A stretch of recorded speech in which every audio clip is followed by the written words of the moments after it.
Today I wanted to talk about the long game. So we talked about procrastination and we talked about ambivalence, which are two killers when it comes to changing your drinking. One is never starting properly. And the second is the fact that you get a sense of, well, hey, I'm doing really well. Right, that's it. I'm going to moderate. And everyone falls flat on their face. Well, not everyone, but most people. They're very normal processes to go through. But today I'm talking about the long game because what you need to know about changing your drinking is it is about change, and therefore it's not an event. It's not like training to run the marathon. It's not like, practicing to do a violin exam, which might take some hard work. It really is a process. And sometimes I think we get impatient because we want to be able to see that there's an end in sight. And I can actually tell you that after 5 years, the process of change regarding drinking still doesn't quite go away. And there are a number of reasons for that, and I will touch on those today. But I'm hoping that today what I might be able to help you do is to be able to think about the journey that you're going on as a whole process, which may have a series of events encased within it, but that there is a long game. It does take time. The other thing that I often talk about is that changing your drinking isn't linear. And then Lucy tells me off for saying that because that doesn't really make lots of sense. But what I mean is there isn't this line here that says, I'm stopping drinking. And then in 3 months' time, you'll get to the end of the line and it goes, I've stopped drinking. Excellent. The world's perfect.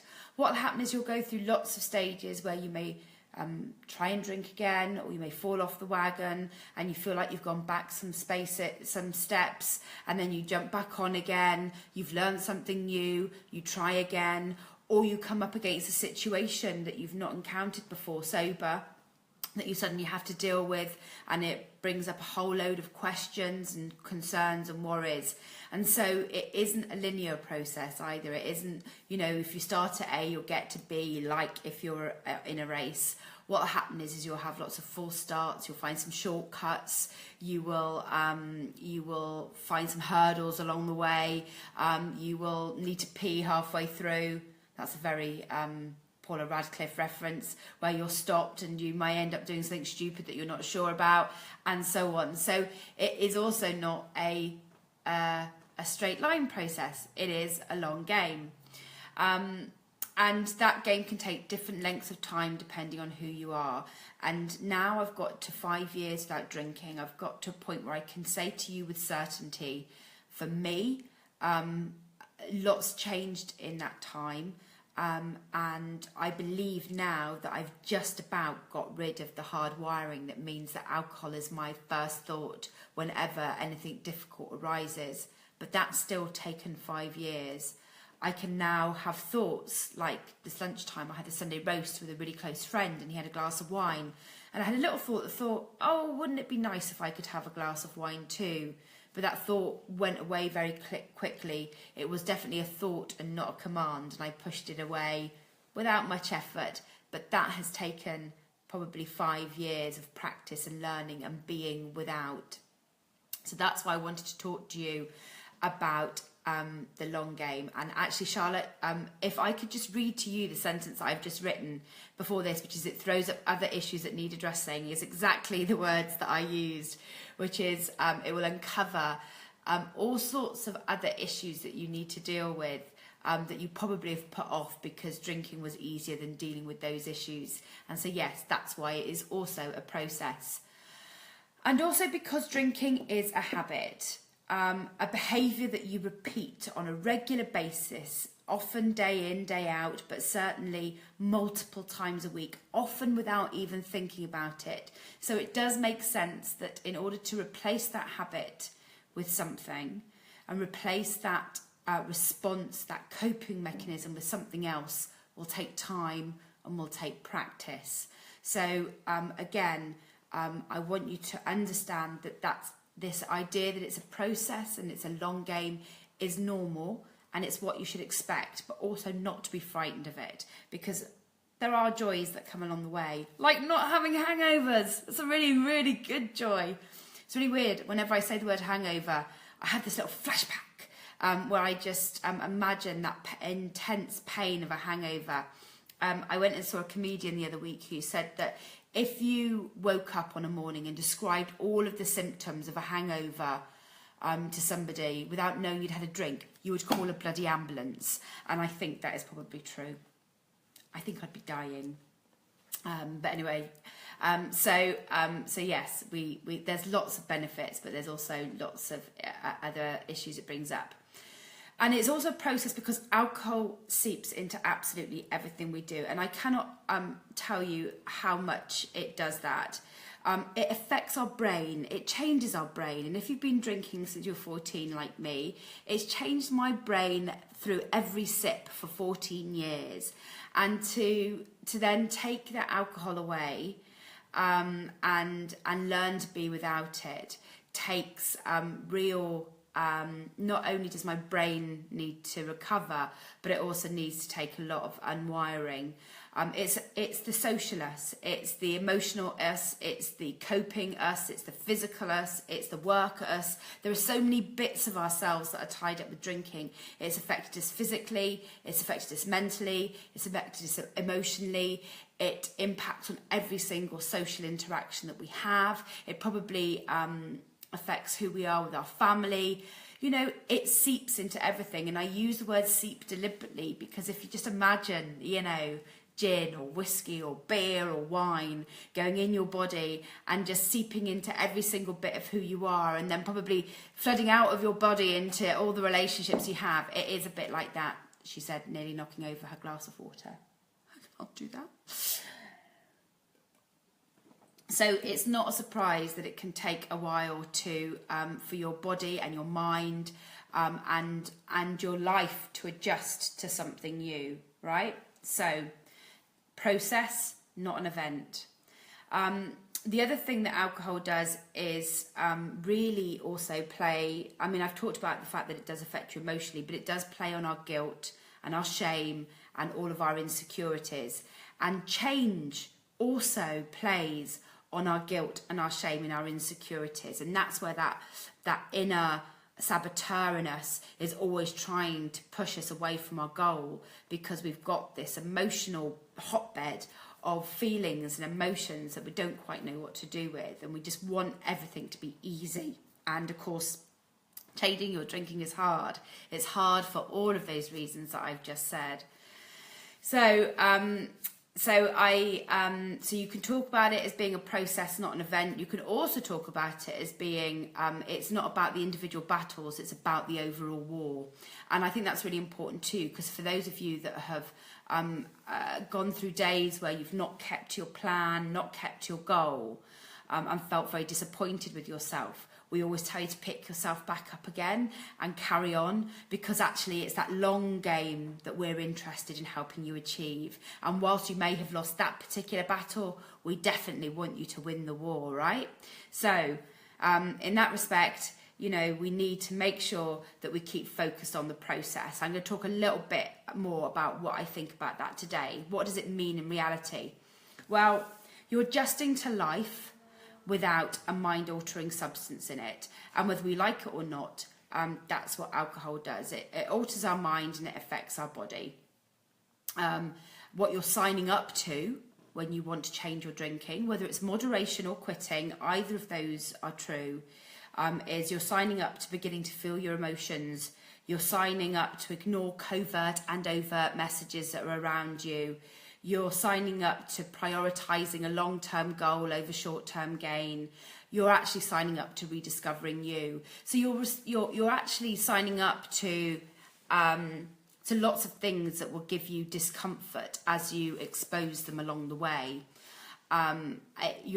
It's not all going to be, oh my God, I'm going to turn into a size 6 and I'm going to be amazing and my hair and nails will be awesome and I'll wear makeup every day without smudging it with my hands and I'll be able to wear high heels and I will become the strongest man in the factory and I will have all the lovers in the world and I'll be able to eat cake without putting on weight because I'm not drinking, and all those things that we think that may happen. Now, some of them may happen in part, But you're actually also signing up for some big old discomfort along the way and some harsh realities along the way. And that's why it also can feel like a really difficult process.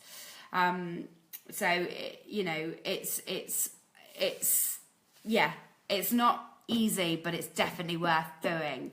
And if you think about the fact that we're continually bombarded every day by external messages telling us that alcohol will make us happy, more sociable, more sexually desirable, that even like Tesco's, right, who've put in this awesome alcohol-free section, that you think we all sit there and go, oh, amazing, Tesco's, they've worked out who we are. They think we're great. They've put in an alcohol-free section. And yeah, they are, but they only see us as a way of selling product, and they think we're a market we can sell to. They still want to sell to the other market just as hard. So hard that they do a really bad Good Friday advert for alcohol. So I did sort of laugh at that. But if you imagine that, you know, on one hand they're telling us one thing, and the other hand they're still they're only putting the financial money into advertising our alcohol still, you realise how far it is we've got to go to, and how hard we have to do to resist all those adverts that tell us, you know, how great alcohol is. I still get to Christmas and the Baileys adverts are a big trigger for me. Baileys, by the way, has the most sugar and most calories in. So if there's anything that can put you off Baileys, knowing that really helps. So you're signing up for a process. You're signing up for a war, people. You've got some battles along the way. And there's some important things to recognise, because you know what? This is a change that takes time. There isn't some magic wand that makes it happen immediately. And the reason why it takes time is, first of all, you need to do some repairing or some recovery. There is a good reason why in detox and rehab circles they call that process of going through recovery, because if you've been abusing your body with alcohol for a long time, it doesn't have to have been a huge amount of alcohol. It doesn't matter how much anyone else in this group has drunk, by the way. But if you're changing your drinking, your body will go through a period of recovery, and your mind will go through a period of recovery. You know, alcohol affects your metabolism. It slows it down. It can take, you know, up to a year for your metabolism to get back into shape. You might find that you're more tired after you give up drinking, and that you crave more water, or you're thirsty. That's your body telling you something. It's saying, oh, thank God you've stopped putting so much alcohol in. Now let's have a little bit of a kip and try and catch up with, you know, 20 years of not sleeping properly. It may be that you don't sleep properly, or your sleep is affected after you change your drinking. It may be like me, my energy didn't pick up till after 3 months. My brain didn't back into proper gear after 6 months. Apparently I can read a book all the way to the end. Who knew? It's called concentration. It was affected heavily by how much I was drinking.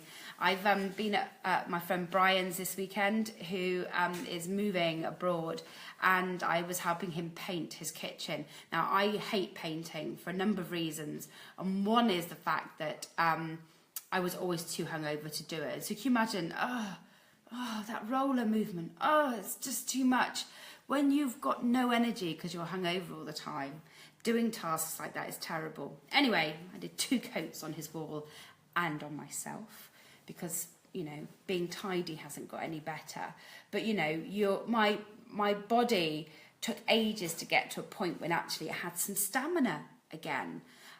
So, you know, you need to repair, you need to listen to your body, you need to accept that in the period after changing your drinking, you need to give yourself good stuff to make you feel better, and make sure that you cut yourself some slack as well. So if you've got an aligned goal, maybe around losing weight and getting fitter and all that sort of stuff, do not let that aligned goal overshadow your drinking goal, because over time, you're more likely to achieve your aligned goal if you still keep to your drinking goal. So if you end up, you know, on 100 calories a day, 1,000 calories a day, and then you're craving drink, you're probably craving drink because you're hungry, you're probably craving drink because you've got lots of sweet stuff that's no longer going into your diet, then work out how you can satisfy that need through food temporarily, while you're dealing with the longer process of changing your drinking. So I noticed somebody put that eating a lot of chocolate right now. Absolutely, it happens all the time.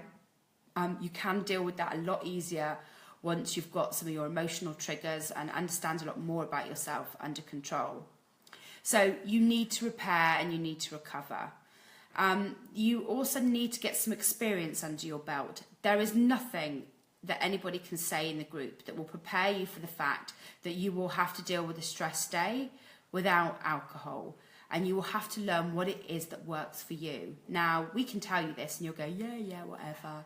And then it'll happen and you'll go, oh, that's what's going on. I'm having a stressful day and all my mind can think about is wine because my brain is hardwired. The minute I feel stressed to go to wine. The minute I've had an argument with somebody to go to wine. The minute I feel sad to go to wine. I tell you, it's just like a short circuit. You need to now find a longer route to deal with that issue. And you need to learn something.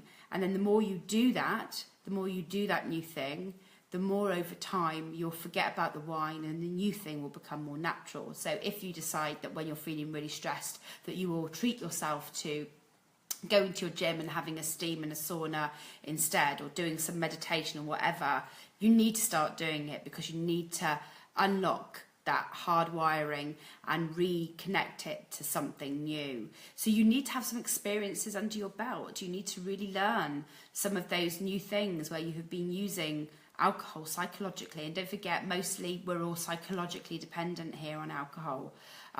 You need to deal with that discomfort and rewire your brain. There may also be a honeymoon period, and I had this as well, where you are so chuffed, you're feeling amazing, you've achieved something really hard and you've got to a year and it's been amazing and you love telling everyone how amazing it is, and then suddenly you go, oh, it doesn't feel so amazing anymore. It happens with everything. It happens if you're on a diet and you lose weight and everything. And suddenly it's not amazing anymore and you're a bit bored of talking about it. And so you also have to deal with the fact that you're going to have to normalise this new behaviour that you have. And you need to find new things to talk about and be excited about. And that little bit of a glow wears off. And that's normal, right? So don't expect anything different. It is normal. And not something you can do a lot about, I suspect, apart from find a new goal to work on, like being in Miss World, or become the world's strongest man, or learning to sleep at your desk. That would be a good one. Yeah, and you stop feeling like a special snowflake. That's right, Charlotte. And people care less and less that you're not drinking. It's really boring. Look, people, we did something hard. You haven't done it. I've done it. Anyway, and then, like I said, you've got a big patch of rewiring to go through, and none of that takes time.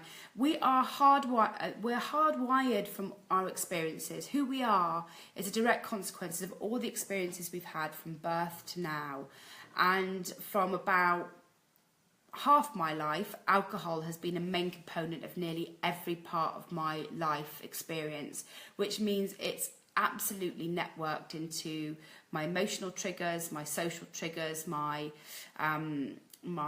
absolutely bloody everything, right? It's so habitual. I'm still surprised I'm managing to not drink now, because there isn't an experience that I haven't tried to heighten through alcohol. There isn't a sadness I haven't tried to deal with without alcohol. There are some friendships and relationships I've not ever dealt with without alcohol. So to rewire all of that, like I said, and get away from that short circuit that always goes alcohol, alcohol, alcohol, and put something else in its place is quite difficult, and that takes time. And you're right, there's a big cultural thing around it as well. Culture hardwires us because our culture shapes nearly all of our experiences. So again, we're fighting against a really tough grain here. And then you sort of might need to want to work out how to keep that excitement, that buzz, and that honeymoon feel of change, of having achieved some change over a longer period of time. And you may begin to want to work out what to do next and how you can continue this journey and this process. I often talk about, for me, the first sort of 18 months giving up drinking was a bit like, I felt like it was like 100 little epiphanies. I met new people. I learned new things. I remembered those things that I had learned from those people because I hadn't been drunk when I met them. I had lots of feelings. I had lots of mini revelations, and it felt weird and it felt overwhelming a lot of the time. And now I get less of that because it's slightly normalised. But I'm still learning, and I now need to want to learn what next. What else is it that I need to do in order to progress and to change and to take this process of change onto the next stage with something else, or to do better, you know, with club soda or with other things. So there's a lot going on. There's a lot going on when you change your drinking, and that's why it is a process. And that's why understanding that it's a process with lots and lots of little battles along the way is really important. So as always, I think you need to plan for the process that you're going to go through. And by accepting that this is a longer term change that's going to take time, and it's not going to be fixed in a day, in a week, or even in 3 months, that it's going to take time and you'll have some backward steps as well as some forward steps. You need to plan for that process ahead. So I'm going to bring you back to doing a whoop and talk through whoop with you all. So whoop, as you'll see, I've started to talk to people about on the group, stands for wish, outcome, obstacle, plan. And today, actually, there's some really big bits around the W and the O, the wish and the outcome, that's worth thinking through when you're seeing this as a process. Now, whoop helps you because you can use a whoop for a small event. So if you're planning for, like, you know, on Easter Monday, is always a trigger for you. If you want to plan to get through tomorrow, you could do a whoop just for tomorrow. My wish is to get through Easter Monday.